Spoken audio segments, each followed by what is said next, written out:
Saviez-vous que dans notre monde, en plus de nous, les humains et les animaux, il y avait d'autres êtres vivants? Des êtres qui sont parfois invisibles à l'œil nu, ou qui se cachent dans la pénombre. Des êtres qui agissent dans leur seul intérêt, capables des pires choses, mais aussi des meilleures. Si vous ne l'aviez pas compris, je parle des entités. Ces êtres proches du paranormal, flirtant avec l'étrange. Non, ce n'est pas nouveau. Elles sont présentes depuis la nuit des temps. Peut-être même avant la venue du premier homme.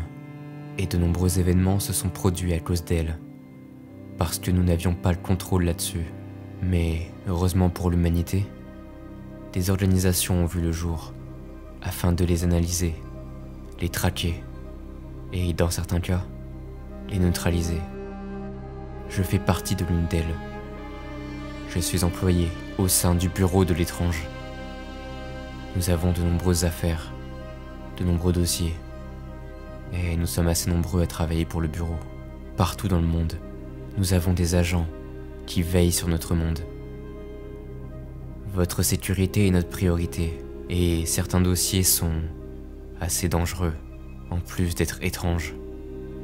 Par ailleurs, nous ne nous arrêtons pas seulement aux entités.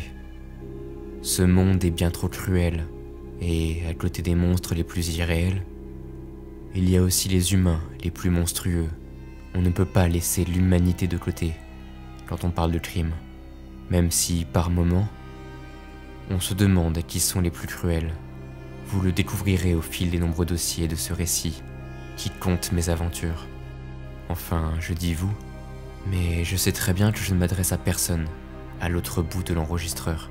Tous ces dossiers sont surtout là pour ne pas m'y perdre, et surtout me libérer de tout ce poids que l'on accumule, nous, les agents du bureau de l'étrange.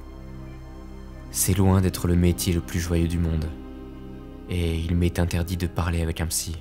Cela mettrait en péril l'existence secrète de ce bureau. Alors, en attendant de trouver une autre solution, je vais me confier à vous, chers auditeurs fantômes. Vous qui ne sortirez jamais de l'enregistreur audio posé sur mon bureau. Je suis l'agent Edward, du bureau de l'étrange, et ceci est le début de mes aventures.